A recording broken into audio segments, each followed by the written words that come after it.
저는 즉시 그곳에 가서 그를 만나보고 그를 섬기게 되어 그의 의방과 음양 변화 이론 그리고 구전되어 온 비법을 배우게 되었습니다. 저는 배운 것을 모두 기록했습니다. 저는 또 그의 뛰어난 의술을 모조리 배우고자 했습니다. 그러자 공손광은 나의 의술은 이것으로 전부다. 너에게 가르쳐주는 것은 아까울 것이 없어. 나는 이미 몸이 늙어 쇠약해져서 더 이상 의술에 전념할 수 없다. 이것은 내가 젊었을 때 배운 비법인데 모두 너에게 가르쳐줄 터이니 이를 남에게 가르쳐주지 말라고 하였습니다. 저는 선생께 입문하여 곁에서 모시면서 모든 비법을 배우게 됐습니다. 참으로 기쁘기 그지없습니다.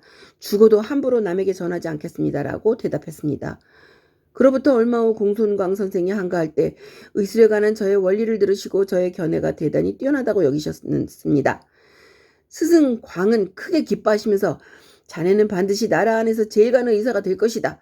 나는 적지 않은 좋은 의생들과 교류하는데 그들의 의술은 모두 절정에 있다고 할 수는 없어.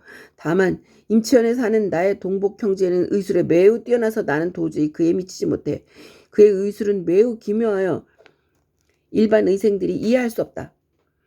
내가 중년 무렵 그에게 의술을 배우고자 했으나 양준천은 거절하면서 당신은 적당하지 못하다라고 말하였다. 나는 꼭 당신을 데리고 그를 만나보겠다. 그는 반드시 당신이 의술을 좋아한다는 것을 알아줄 것이야. 그 또한 늙었으나 집은 부유하다고 했습니다. 그러나 그때는 가지 못하고 있었는데 때마침 양경의 아들 양은이 제왕에게 말을 헌상하러 와서 스승 공손광에게 소개를 부탁했고 저는 그 기회에 양은과 알게 됐습니다. 공손광은 양은에게 저를 부탁하여 순의인의 의술을 좋아한다. 반드시 그를 잘 대접하라. 이 사람은 도덕이 고상한 유사이다라고 했습니다. 또 공손광은 즉시 서찰을 써서 저를 양경 스승께 부탁했습니다. 이렇게 해서 양경 스승님을 알게 됐습니다. 제가 양경 스승님을 섬기기에 있어서 대단히 공손하고 성실했으므로 스승께서 저를 아껴주신 것입니다라고 대답했다. 황제가 다시 관리든 백성이든 지금까지 그대에게 의술을 배운 자가 있는가? 또 그대의 의술 하나하나 다 배운 자가 있는가? 있다면 어느 현 어느리 사람인가? 라고 물었다. 그러자 창공은 임차현 사람으로 송읍이라는 자가 있습니다. 송읍이 배우러 왔을 때 그에게 1년 정도 오색진을 가르쳐 주었습니다. 제부광이 태의인 고기와 왕후를 제게 보내 배우게 했을 때 수족과 경맥의 상하 분포 부위와 기락견, 농구해야 하는 수혈의 위치, 그리고 기가 상하 출입할 때의 정시와 순획 등에 대해서 가르치고 또 침을 넣고 뜸을 떠야 할 부위를 가르쳐주기를 1년 남짓했습니다.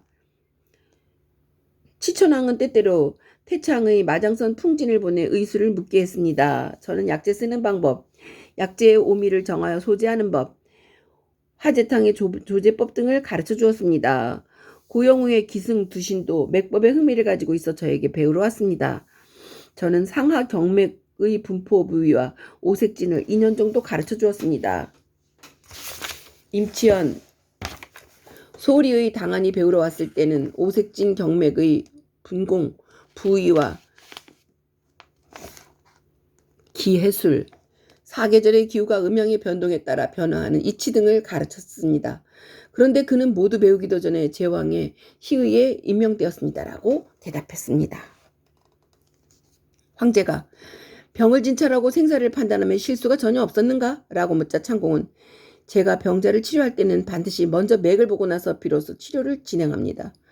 맥이 쇠약하거나 병증에 거스를 경우는 치료하지 못하지만 순조로울 경우는 치료합니다.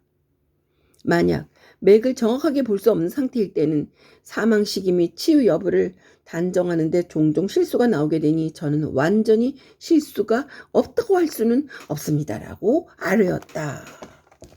그래서 태사공은 말한다.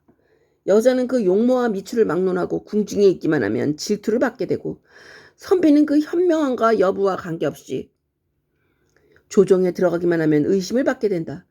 그래서 편작은 뛰어난 의술 때문에 화를 입었고 창공은 흔적을 감추고 몸을 숨겼어도 형벌을 받게 되었다. 그는 딸 재영이 조정에 편지를 올리고서야 아버지가 편안하게 지낼 수 있게 되었다. 그래서 노자도 이렇게 말했다. 아름답고 좋은 것은 모두 상소롭지 못한 것이다. 그만큼 남의 질투와 시기를 받는다. 라고 했다. 이는 편작과 같은 사람들을 두고 한 말이 아니겠는가? 창공도 이에 가깝다고 할 수 있을 것이다.